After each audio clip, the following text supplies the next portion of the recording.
चंद हजार रुपए ना चुकाने पर किसान को तो जेल में भेज दिया जाता है और हजारों करोड़ रुपए पूंजीपतियों का माफ किया जाता है। क्या इस व्यवस्था में परिवर्तन की आवश्यकता नहीं समझ? ये यही तो, और मैं अंग्रेजी बोल रहा हूँ, मैं भी यही कह रहा हूँ कि व्यवस्था के अंदर कहीं ना कहीं ऐसे नुक्स हैं, लेकिन इसी व्यवस्था का हिस्सा होते हुए उसमें सुधार नहीं होता। नहीं, सुधार इसमें कोई महात्मा गांधी था क्या कि मेरे कहने से सारा देश एक तरफ चल जाएगा? ये आप यानी don't target me as such, I have been in politics, that doesn't mean कि मैं आई एंजॉयड एब्सोल्यूट पावर, ये नहीं होता। लेकिन मैं अपनी आवाज़ उठाता रहा। बीजेपी में अकेला इस देश में आदमी जो किसान एजुटेशन में किसानों के साथ खड़ा था। ये लड़कियां पहलवान हमारी बैठी थी वहाँ, उस जुल्म के खिलाफ भी मैं खड़ा रहा। पार्टी की बात नहीं है, मेरी अपनी सोच है, मैं अपनी सोच पर चलता हूँ।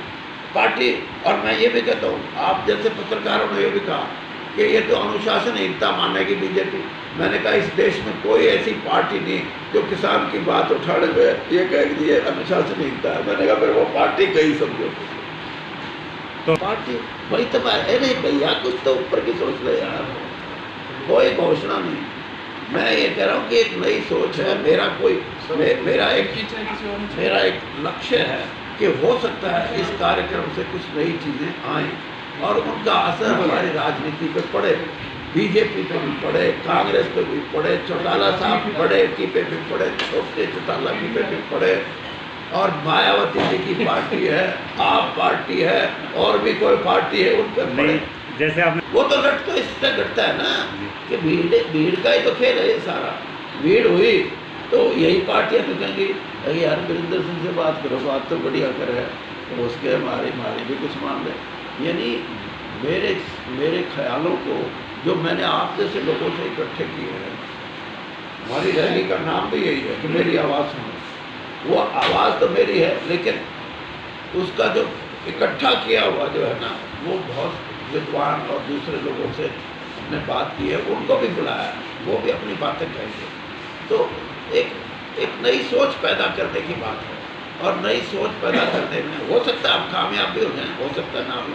रैली का कोई ताल्लुक नहीं, और ना ही हम सरकार को सुनाना चाहते हैं। हमें एक नया चिंतन है जो हरियाणा के लोगों में उसको फ्लोट करना चाहते हैं, और उस चिंतन में हम किसी का ना तो किसी का विरोध करके कर रहे, ना किसी की जय जयकार कर रहे। हम ये चाह रहे हैं कि कुछ ऐसी समस्याएं हैं जो देश की आज़ादी से पहले भी यहाँ थी, हरियाणा में भी थी, देश में भी, और उन समस्याओं को अगर मैं कहूँ मोटे तौर पे तो गरीबी थी, भूखमरी थी, उसके साथ साथ बेरोजगारी थी, और जैसे कहा भ्रष्टाचार था, किसान की कोई पहचान नहीं थी, वो कर्जे में ही सारी उम्र निकल जाती थी, उसकी कोई आर्थिक अवस्था और सामाजिक अवस्था में कोई आमूलचूल परिवर्तन पिछले सैकड़ों साल से नहीं हुए होंगे।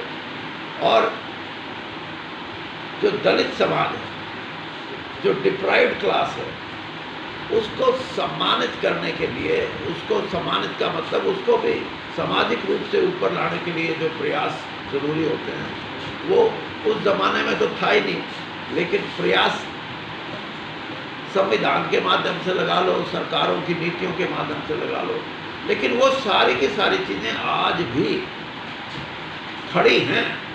हो सकता है उनकी शक्ल बदल गई हो। अब आपने भी देखा होगा कि कई जगह छापेमारी हुई भ्रष्ट अधिकारियों के खिलाफ, और एक ये जो गुटखा होता है ना, क्या गुटखा बनाने वाली कंपनियों के खिलाफ इतने पैसे मिले हैं कि उंगलियों से तो लोग, हाथों से तो गिन नहीं सके जो छापे मारने वाले थे। उसके लिए मशीनें मंगाई गई, मशीनों से गिनती हुई, और वो भी 3-3 दिन लग गए। जिस समाज में और जिस व्यवस्था में इतना भ्रष्टाचार होगा, वहाँ गरीबी रहेगी। ये भ्रष्टाचार भी एक बड़ा मुद्दा है जिसको ख़त्म कर।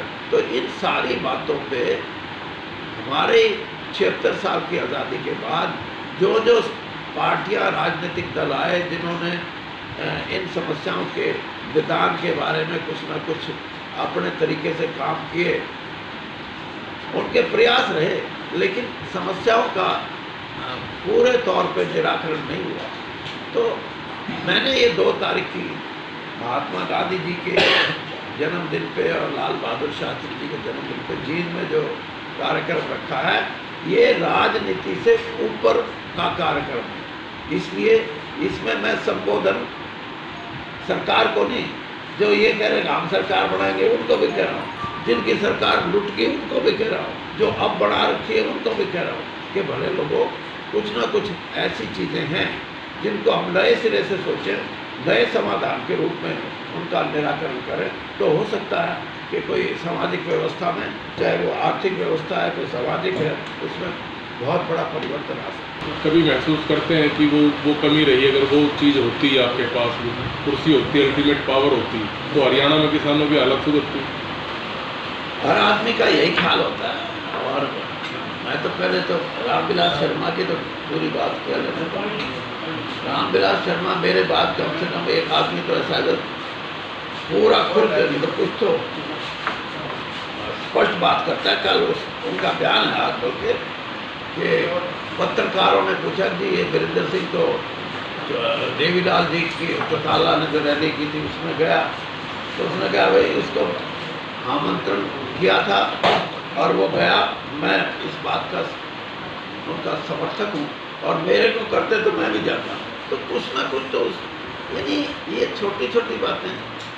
मेरी लड़की की शादी हुई, मैं अब जिक्र नहीं करना चाहता, उस समय का चीफ मिनिस्टर ये कहता है कि मेरा कोई एमएलए, कोई मंत्री वीरेंद्र सिंह की लड़की की शादी करना चाहिए। ये कोई राजनीति है क्या? यानी कहीं तक ऊपर उठ कर सोचे।